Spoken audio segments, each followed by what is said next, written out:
What's going on there, fellas? I am a little bit under the weather, so Kirsten has dragged me out of my cave to come answer some of your questions so we can keep some semblance of activity going on the channel. The combo of being sick and trying to keep on track with my training for the deadlift has really been whooping my ass, but we are here and semi-mentally present. Hey Sam, I'm planning on competing in some strongman next year and don't have access to equipment, so I'm kind of stuck just physicality maxing. What gym lift can best prepare me for stones? That's the event I'm most nervous for. Yeah, so I mean, when it comes to stones, like you're never going to be, everybody runs into this problem when they're getting to strongman. Nowadays you have gyms that are really well equipped for strongman. It used to be pretty rare to have access to something like stones, so we would all do our best in the gym. But there's a fair few people prepping for shows, not just their first show, that don't have access to stones. If you've got a decent RDL and a decent front squat, you have a lot of the kind of fundamental strength to be decent at stone. Like the pick is very much kind of an RDL pattern. The extension's kind of like a front squat. There's a little bit more active extension, rolling it up your torso going on there. But if you can do those two things, you're kind of reasonably equipped, except for your squeeze. Is it going to be anywhere near as good as getting onto stones and practicing? No, but if you're trying to check every box you can and show up as prepared as you're able to, training pec flies to kind of practice that squeeze, face pulls to strengthen your mid back, doing some curls, doing some wrist curls, I'd say those four motions. I unironically think that doing like isometric squeezes on a Bosu ball with a hand placement a little bit more over the top, where we're pulling together and in to pull it into our stomach. I do think max effort isometric squeezes on a Bosu ball would leave you in a slightly better state for coming into an Atlas stone than doing nothing, although they look ridiculous. I honestly think that wouldn't be the worst idea in the world. And then those kind of four components. Are you going to be as good as the version of you that had stones? Hell no, absolutely not. I'm not going to tell you it's just as good, but it'll leave you in a slightly better state than if you did nothing and just showed up and winged it. All right, second question. What is your go-to McDonald's meat order? Meat. Meat? M-E-E-T. Yes. Somebody also wanted to know what your MEAT order is at McDonald's, but we can do both. Well, what's yours? Happy Meal, because I feel like it's a balanced meal and I always get it with apple juice. Apple juice maxing, very cool. Usually I get 2 McDoubles with no cheese, or 4 McDoubles with no cheese, right? Because it's on the buy one, get one for $1. I'm poor. If it's in a meat and I need some carbs, I'll get a fries with it. And I always bring a banana, because I find if I have McDonald's and I eat a banana, it sits a little bit better in my stomach. It cancels out. Yeah, it makes it a healthy meal, Yeah. Also, it's a temporary item. You know this. Yeah. I'm not telling you anything you don't know. The chicken Big Mac. It's good. It's pretty good. We got some the other day because Kirsten was handling her lifter at a meet, and I was hanging out because first time, I think, since we've moved here, our gym hosted a meet without a single one of my lifters doing it. Yeah, that was weird. Cool. I just kind of hung out at the back. Some guy came up and said he watches our videos. Oh, I was nice. like, I hope you like them. He's like, they're good. I was like, yeah, hell yeah, cool. And then we went and got some chicken Big Macs. True. It was a good day for Team Sheether training. All right, so we have multiple people asking about overhead press programming, but I'll read you this specific one. How would you adjust programming focused on the overhead press versus bench? He plans on running your Megalodon program and using the bench accessory structure video to help build out a block, but he cares a lot more about his overhead press. Yeah, I mean, if you're trying to drive up your overhead press, I think if you take shout out to those of you that are on the Patreon, where I am wildly inactive, but I do answer people's questions there. So if you can't seem to get your question answered on the YouTube because it's hyper specific to you, there is a Patreon for $5 a month, and there is a bench program on there. And there's not a whole lot else, but I'm on there sometimes. And it supports the channel. And it does go to support these wonderful high energy videos that I'm bringing you. Yeah, you could take the Megalodon program, make the first 2 bench stays overhead, and then make the overhead close grip bench, right? So it's 3 days, it's bench, bench, overhead. If you switch that to overhead close grip, that would probably work quite well. And then like, I think you could probably fill in the blank, switch the dumbbell bench potentially to like a dumbbell overhead, maybe a high incline press, a regular incline press with a close grip. These are all great movements. Smith machine high incline, Smith machine behind the neck. To be honest, you're probably not quite at the level where which specific supplemental overhead volume you pick matters all that much. Just putting in more hard sets, more volume overhead. Do your tricep isolation just as you would if you were trying to drive up your bench. I think you could probably run the Megalodon pretty much verbatim with those switches and get pretty good results. Every now and then you'll get someone who really kind of needs for their overhead a daily undulating approach, where if they spend time away from heavier sets, like they'll drive up their volume numbers, and just the time away from heavy strict presses does them dirty. So having a heavy day, a medium day, and a volume day, if the Megalodon didn't work, I would probably switch to that like heavy, medium, light type structure and do more of that. But I think that would probably work quite well for you. I can ask you another one. So we have another strongman question. Okay. Let me see if I can find it. Oh, is it the Viking press guy? Yeah, best way to train for a Viking press in a commercial gym. So the nice thing with Viking press, to be honest, is that you could just train a push press on a barbell and show up and do pretty well. There are ways to rig Viking press in a commercial gym where you have a barbell, you put like a 10-pound plate, then the catch, then another 10-pound plate. You can kind of search it up. I want to say Starting Strongman has like a really old video showing how to rig a Viking press. You can do 2 barbells. I'd imagine that would feel a little bit obnoxious and you feel like a bit of a dickhead doing that in a commercial gym. There's relatively cheap, you could just do 1 barbell across a rack, and there's pretty cheap attachments if your gym would be cool with just you bringing that in your bag. And that's a way to actually train it.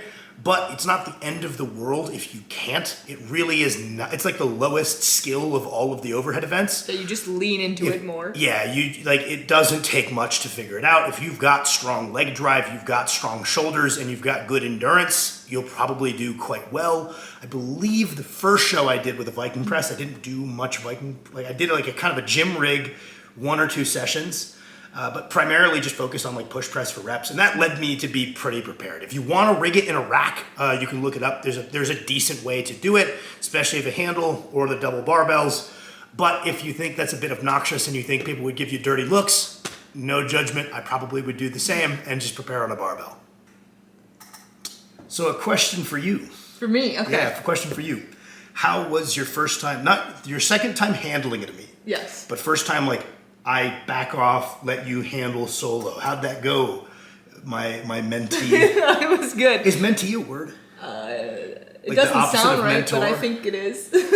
My mentee, my student. Sam's been teaching me how to program for about the last year. Yep. And I recently, like the last 3-4 months, have had local clients. And so the second time one of my local clients did a meet was yesterday. Yep. It was super fun, really smooth. How'd it go? Thanks to Sam. Went 9 for 9. Fantastic. All her thirds were way too easy. The deload worked really well. But yeah, set some really good baselines. Yeah, you never know how someone's gonna respond the first time because I'm someone who crumbles under pressure. So I kind of project a little bit and I'm like, well, just in case for her first meet, if she crumbles under the pressure and has a bad third, I want it to be something that like, you know, is within the realm of doable, not really a like Hail Mary third attempt. So Yeah. it went really well. Yeah, in her case, right, it's like she probably could lift a little bit more. It'd be quite janky, right? Yeah. So it's like trying to set baselines to beat next time she competes. She clearly liked it. You know, our job, right, is just every time we step on the platform, if we get a 2.5 kilo PB on squat, bench, deadlift, we've done our job. Any more, preferably, especially when we're early, it should be more than that, is awesome. But that's why, like, yeah, if we've gotten a lot better, maybe secure the chip on our second and then go for what we think we have on our third. In her case, it's just setting a baseline. You know what I mean? Like, she clearly wants to compete. She's very competitive. Yeah. Set a baseline. And it's like every time we step out, our goal is to be better than last time. Compete about 4 times a year, and you're looking at a pretty solid rate of progression. Even if we hit that minimum, our total's going up reasonably well, you know? Well, that's something I like about the way Sam picks attempts for his clients is it's personalized. Obviously, there are some people he knows like to go ham on the third attempt, but at least for me and another couple of the local lifters, we are aiming for like, okay, we're getting chips or slightly more than a chip of our last comp personal best if we're competing pretty often. Yeah. And I think that's a good way to do it. So then it's looking good in open powerlifting. We're getting improvements on the total every time we compete. But yeah. Yeah, and I always think that's like a really good sign of a mature athlete and a good coaching combo. Because like sometimes you get a great coach, great athlete, but they don't see eye to eye, they don't mesh. The method doesn't really work well with that athlete. But you know you got a good combo, and you can kind of see in their open powerlifting where it's just an upward trajectory. There aren't falls, right? Of course, there's things that are outside our control. We pick up injuries, we have small regressions. But if we can see that total just steadily chipping away, usually you're looking at an athlete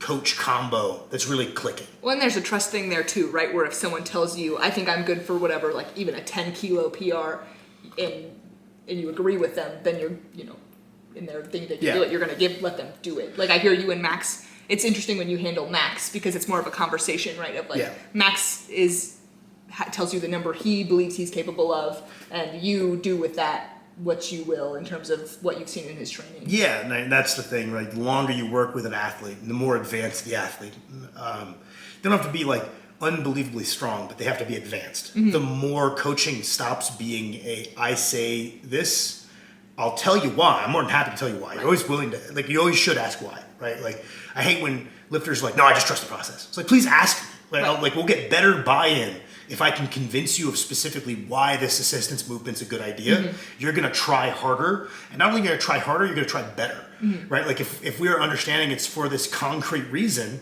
then it's like, okay, I'm not going to cheat the exercise if that defeats the purpose of why we're doing it. Right. But you got to know why we're doing it, right? Like I talked to Caspian about this. It's like, it's interesting because there's so many things in lifting that you can understand. Like I can repeat the information back, but then it's like 4 or 5 more years of lifting before you like, I forget what he said. He says there's a term for it in like teaching where it's like relative understanding versus something other kind of understanding. I always say it's like, you can repeat it back versus like emotionally understanding like what's the point of a deload. It's to practice and decay fatigue at the same time. It's not just decaying fatigue though. There's a practice component. What's the point of this supplemental exercise? Well, it's for lockout. It's for this, right? And it's like, but there's a difference for then having trained for 5 years and be able to feel exactly like, oh, when I'm rowing, I can clasp my lats in my start position in a different way. And if I know, oh man, I'm really struggling to clasp, I need to push my rows a little bit harder. And then all the motivation in the world is there because you know exactly why you're doing it. And there's like a big gap a lot of the time between when we first are able to repeat back information. Like Lou and Pete at our gym. Those guys can repeat to me. Like those boys are on YouTube. God damn. They know their stuff. Every lifting video they've seen. And they can repeat back to me all this stuff about periodization. But then you like look at the program and it's like, you're just program hopping. You get a lot of info, but you're just program hopping. And again, they can repeat back to me, don't program hop. But clearly you don't fucking get it because it's sabotaging your progress. That's fair. Fucking sicko mode. And yeah, so it's like, that's one of those things I think is really interesting is like, there's a very different understanding that comes eventually of like truly, emotionally doesn't quite sound right because I like to say like when you internalize it. I don't know. That's the way I like whatever to Caspian said sounded smart. I don't know why. I think he makes gold bars. I don't know why he knows about like maybe he used to be a teacher. All right. What's the best way to limit overthinking when you're doing your own programming? Yeah, that's honestly I think the simple but decent answer is to just like have a like ridiculous level of respect for the golden rule of if it's working, don't fuck with it, right? Like, sure, you could probably give me a really articulate argument for why something might be even better that you learned about the other week. If it's working, leave it the fuck alone. Put that stuff in your back pocket for like, okay, I've got a plan for when this stalls out. I'll rotate to this loading scheme that I learned about that I think would be a perfect fit. Don't jump the gun though. Unless you feel like you're eminently marching towards injury. Like, yeah, sure. If you're running Bulgarian and you're like, it's fucking working. It's like, okay, maybe get out early before, like, don't start ramming your head into that wall before you change. But for the most part, I think that like having some level of hesitancy to fiddle with things when they're working, and just hesitancy to fiddle with things in general is almost a necessary like mental adaptation you need to make to successfully self-coach. You know, it's like there's pros and cons, right? Like I'm not the first person. It almost feels like I'm just like saying a cliche point, Right. but it's really not cliche because it's just the small niche in YouTube that I watch where other people have said it plenty of times. Thing, yeah. But it's like, yeah, if you were in like the early 2000s, you go early 2000, maybe even before, right? You go ask the biggest guy at your gym, like, man, you got a huge deadlift. What do you do? He gives you his routine. And then you you're do like, the fuck I've out got of the it. fucking routine. I've got the routine. I've got the golden juice. This is what it is. Yeah. I'm going to go apply myself to this routine and squeeze everything I can out of it. Usually you'll get pretty good results. Sometimes the routine you got was kind of dog ass though. You'll still get pretty good results from just like, I forget what the quote is, right? But like a bad plan viciously executed will always outperform no plan. So like he'll give you that and you're like, well, he's huge. It must work. So you trust it and you just go like ham on that program. You'll get good results.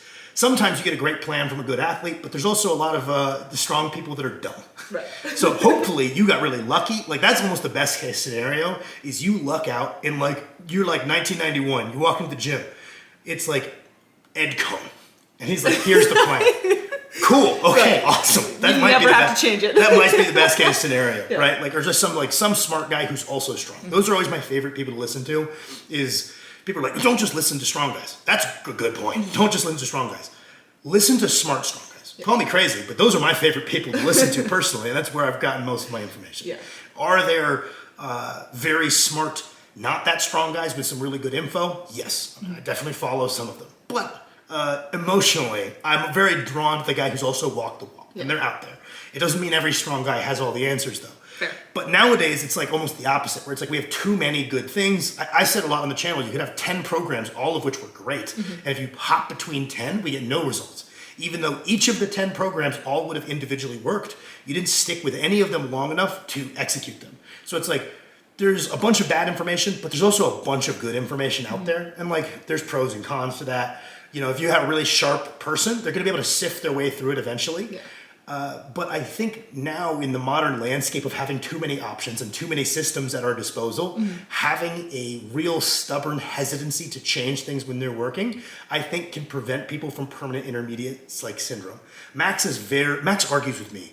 I'm like, Max, I've been doing this for like, come on, fucking please listen to me, dude. We've gotten you stronger for a decade straight, and we're going strong. And he'll be like, I don't think we should do that. I'm like, fuck off. And then like 2 weeks later, he's like, I think we should do this. I'm like, oh, that thing I told you about a month ago. It usually Max is on a little bit of a delay, but I think that functions really well for him. It's like if something's working, Max is like, I'm doing this for the rest of my life. Yeah. It works. I will never get away from it. Well, and that's something when I do my own bodybuilding training, I just set myself a time limit. Like I did the same lower body posterior chain training day for like 3 months before I reassessed. I mean, obviously before that you'll know if you're getting no gains, but I feel like if you're like going off of, is this working? If it's not, I'll switch. There's almost an amount of time you have to be doing it to be able to even tell if it's working. Yeah. For example, if you're strength training or you're powerlifting and you do a hypertrophy program, you're not going to know necessarily how well that worked for your one. For sure. Theoretically, you know who's a good example of this as well? Huh. Sam Sulik. Yeah. Right? It's like, okay, there's some things you're obviously doing that could be done a little bit better. And you've got some very qualified people that like you, that are like, hey man, you should do this a little bit better. Right. And he's like, I hear you, but I'm going to keep doing it until it stops working. Right. And then eventually we get advanced enough. Like that's the thing. It's like, let's say you're like, I'm doing this with my lat pull downs, but I learned about this slightly better, more intricate version of progression that I want to implement. Just keep doing your version until you plateau, and then go to the better version to continue your progress. That's like the whole thing about if it's not broke, may as well use that more kind of not that well thought out version until you need the more well thought out version. Yeah. And everybody's like, stop eating like this. And he's like, it's working for now. You don't have to pull all the optimization levers all at the same time, all at the beginning. Yeah, and I think that like he's stubbornly, like people are like, God, this guy is fucking an idiot, right? But as he got more advanced and things started to slow, he's like, I now start to respect range of motion a little bit more, or like rep cadence, or whatever it is, right? And it's like as it necessitates. And that's usually the path that most of the big, strong guys I know took, is they started as a very passionate dude doing some dumb training. And as it was necessary, they got smarter and smarter with their training. It's very rare to see someone start out with very smart, well thought out training like a pussy, and then gradually trying harder as they need to. Yeah, that's fair. Usually it's someone starts out with the balls to the wall effort, and as necessitated, they level up their stuff. Now, are there guys that smooth out their progress by leveling things up before it's necessary? Sure. But I think in the effort of trying to be that hypothetical really cool guy that smooths things out ahead of time, people end up then just piddling around as a permanent intermediate because they think they're being the cool guy and fixing things ahead of time. And it's like, nope, you're just program hopping. Yeah. Right? Like you are just program hopping right now, trying to prevent hurdles that you've made up in your head that haven't appeared yet. If you're doing 4 sets of 8 to 12, as soon as you get 4 12s, add weight, and you're pretty reliably getting a +1 on at least 1 set a week, just keep going. Leave it the fuck alone. Like, could we implement a cool loading scheme there? Sure, leave it the fuck alone and save that for when you need it, right? Like, level things up as they're needed. You know, it's the same thing when people get intimidated. You're like, you don't need to jump into a really rigorous diet. Right. You just need to do slightly better than what you're doing right now to get better. And as you get better and better, it's going to necessitate that you get better. You don't need to jump to high level diet. You don't need to jump to high level training. You just need to be better than you a month ago by a little bit, and that makes it sustainable.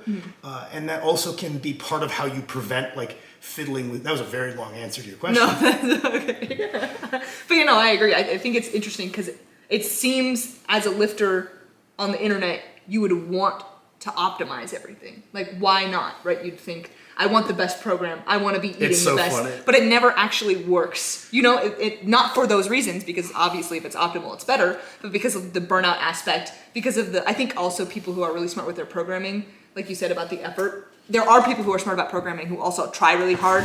But I think when people put so much thought and effort into the program, sometimes they pull off the effort a little bit. Well, and sometimes, right, it's like our effort is towards the programming, not in the gym. Exactly. Or it's like, we only have finite resources, and if we're constantly second guessing what we're doing, we're not putting that same thought into how to best do what we are doing. Yeah, that's a better way of wording it. Yeah, same idea, right? Yeah. And it's like, that's why leave it alone and do a really good job with that 4 sets of 8 to 12. Right. Focus on like, man, the form was a little off last week. I'm going to try to get my +1 with a little bit better tempo, right? That's like the guy who's like busy being like, maybe I should be switching these to chin-ups, right? He didn't have that like qualitative improvement. Like maybe he's autopiloting going for his +1, but it's like, maybe I could squeeze a little bit more out of his movement. You know, be mentally present, set goals for each exercise for improvements from next week. Like that's the thing is like, if you were just given a plan and that plan was all you had access to, you're going to do your damnedest to do justice to that plan. Improve how you're doing your plan, not improve the plan. Exactly. And eventually you have to improve the plan, Right. but improve how you, like, and like I've seen this, right? Like I consider myself a pretty competent coach at this point, right? Like I don't like to toot my own horn, but I also am reasonably confident in my athletes and their rate of progression. And I'm like, if these guys trust me, I must not be completely retarded. And it's like, I've got like 800 deadlifters who are all making good progression. And I'm quite proud of that, right? But I've also had people who are like flat intermediate, hire me, really fail to buy into the program, and I can tell, and fail to progress. I'm like, I feel as though I should be able to help you, but we're not connecting on some level here. And it's like, if you don't buy into the program, you don't ask the questions, you don't try to like, if you're going to start something, try to do justice to your program. Be like, yeah, I wrote this program. Is it dumb? Maybe, but I'm going to try to make this dumb plan. Like, we know coaches that are kind of like never going to name names, but we know some coaches that are like not great coaches. But there's some athletes that make their stuff look so clean. Oh yeah. And it's like, holy fuck, that athlete is doing you a huge favor. Like, they're making everything look beautiful. And it's like the way they warm up. You didn't tell them to warm up that way. They found out how to warm up that way, and you get more credit for it, right? And you can also have athletes that make great coaches look like shit. You know what I mean? Like, I did that to Sam for a while, I think, when we first moved here, because that was before I got really serious about lifting. And even though Sam coaches the best female lifter in our gym and the best male lifter in our gym, I think just because I was just dinking around and plateaued, I made you look kind of bad. So now that I'm serious, it's getting fixed, but I think that's kind of funny. 2-plate bench in 2025 2-plate bench will fix rectify this. the situation. What's the best way to proceed with training if life stress and demands cause your MRV to plummet? Say if you had a semi-serious meet coming up, and also if you didn't. Low test and life demands are getting to me right now. Yeah, I get that a lot, right? Like job, family, your MRV isn't what it would be, right? Like I'm not gonna lie to people and be like, if you believe in yourself it'll be just as good as if you had a higher MRV, right? There's a couple things that come to mind. Like I coach Billy, right? The guy who runs our gym, physical therapist, got kids, like gets very little sleep. I also coach Rich, who's like the head neurologist for like half of Montana. Very, very high demanding job. And he's in his like 50s. There's a couple of things we could talk about, right? It's like, one is there's certain things we can't control, but there are little things we can do to try to counteract that. It's like, if it's out of your control that you didn't sleep last night, make sure you nail your water. You know what I mean? Like, is that going to undo it? No, but it'll put you in a slightly better spot. If you're going to miss your sleep, nail your nutrition to the best of your ability, right? If you're going to miss X, try to make up for it with Y. That's not how it works, but you can still do yourself favors by thinking about it that way. So really try to maximize your outside the gym variables within what your life allows, right? Because people get really doomer and they're like, well, it's not going to be good. It's not like when I was in college, this is all I did. Like, yeah, of course it's not going to be like when you were in college, but have some internal locus of control and be like, well, yeah, there's a bunch of things that were outside my control, but there were also some things in my control that I fucked up. I didn't drink water before that session. I didn't eat the way I should leading up. Like I know there's certain foods, if I eat them, I feel more energetic. I train better. I recover better. Eat those foods, right? Like, take the time to cook an extra meal. So that's one thing, right? But if your MRV comes down, which it will at periods in time, like I live in a box and there's still periods of time where my life is more stressful and I have to peel things back a little bit. It's almost like being a heavyweight lifter where it's like your number of sets per week is very few. For the heavyweight lifter, it's because they're so unbelievably taxing. For this person, it's because their recovery variables are such that, like their lifestyle is such that they don't have the ability to hammer a bunch of volume as other people might. You better make it quality, right? And what do I mean by make it quality? Is like try to do yourself justice with the little things you can control before the session. And if there's I notice that if I do 5 minutes on the treadmill to break a sweat before I train, it goes better. Do yourself the favor of doing that. I notice that if I do the pigeon stretch before I squat, my squatting goes better. Always do the pigeon stretch. You only have 5 sets per week. You better do your best to make those 5 sets really good. And then that comes down to like within a set, what are the 2 things we're really looking at for a really quality effort? One is the intensity to push your body quite far. If you can't do many sets, you got to put in good effort on those sets. And 2 is while having that intensity, have the discipline to keep your form really good while straining, right? And there's some people that are like great at pushing themselves, but they really are poorly disciplined. It's like you could hold your form better while going crazy. Or you got some people that hold their form really diligently, but just don't dig deep enough. Every set needs to have that good combo of high levels of discipline and intensity because you don't have that many sets per week. I know that doesn't solve your problem. That doesn't boost your test. It doesn't make your life stresses lower, but control what you can control with your outside the gym variables to put yourself in the best position you can. And then anything you can do in terms of warming up, anything you can do in terms of hype up before the set, and then bring that high intensity and focus to make that limited number of sets quality. Whether you ever meet or not, the same principles apply, We can just chop this.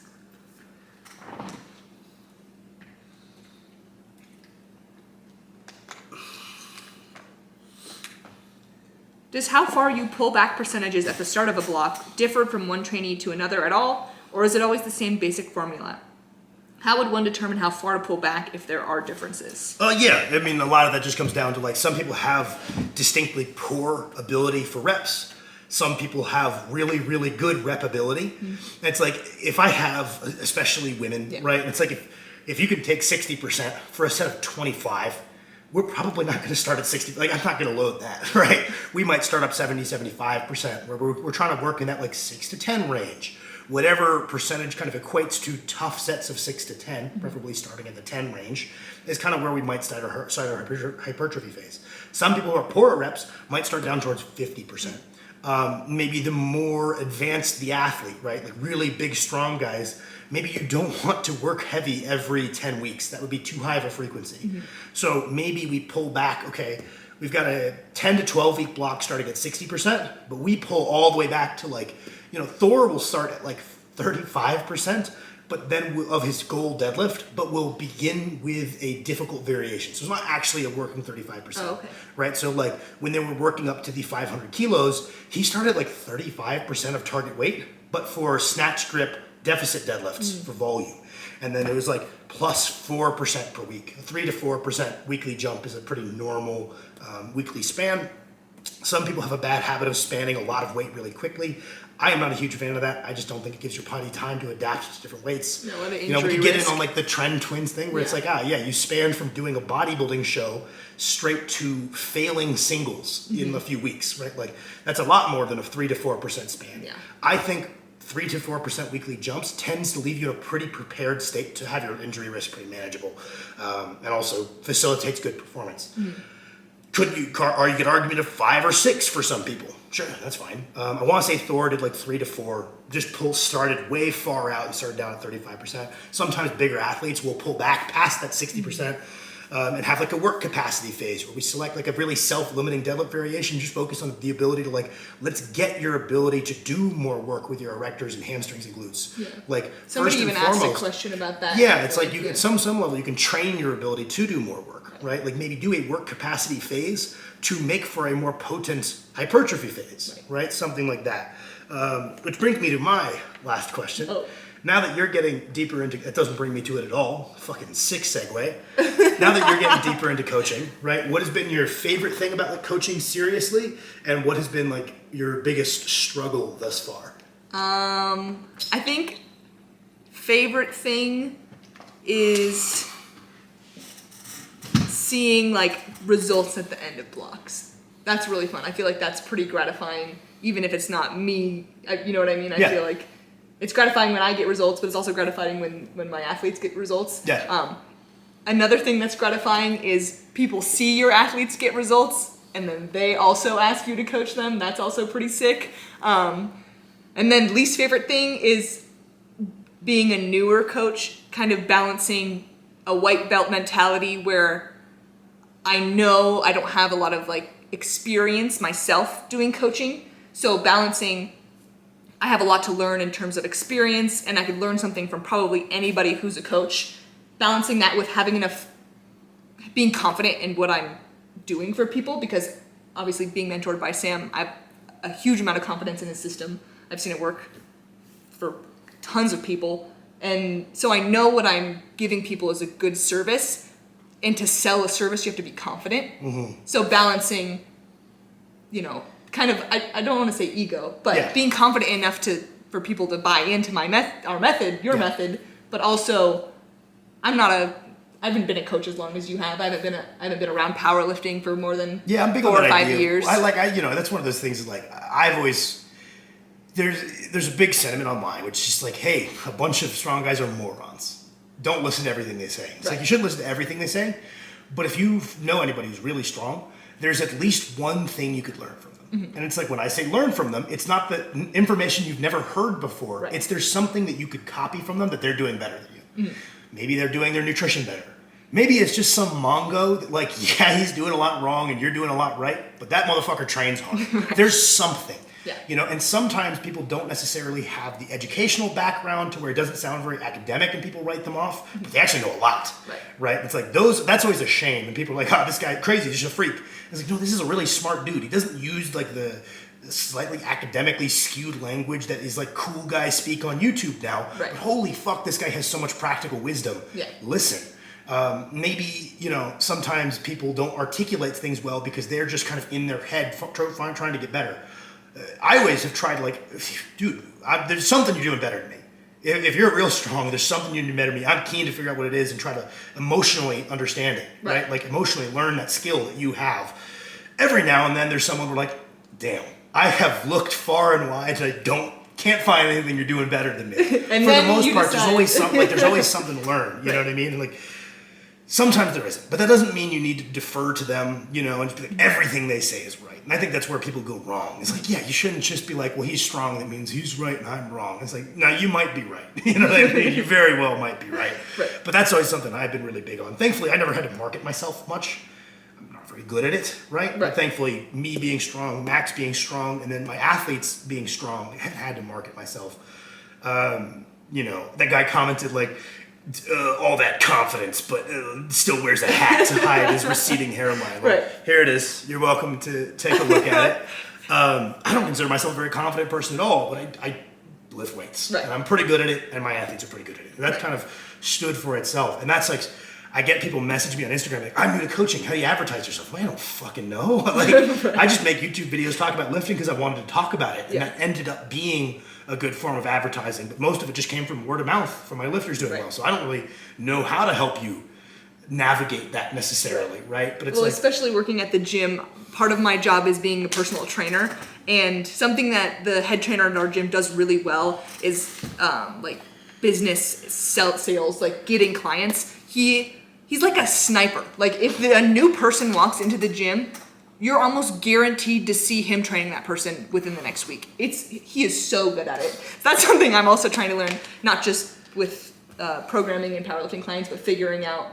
That's kind of I think where the confidence thing is the most difficult. Is like I need to. Well, and that's so different, right? Because it's like if you ask like people who are like longtime coaches who have like some level of presence. Right.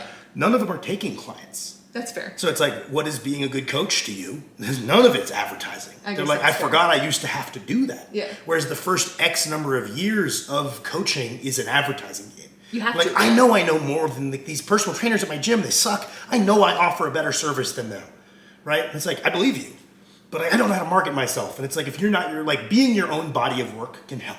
Getting one good athlete and getting them better can help a lot. Mm-hmm. That's like, you can do all the marketing you want and brand imaging on your Instagram.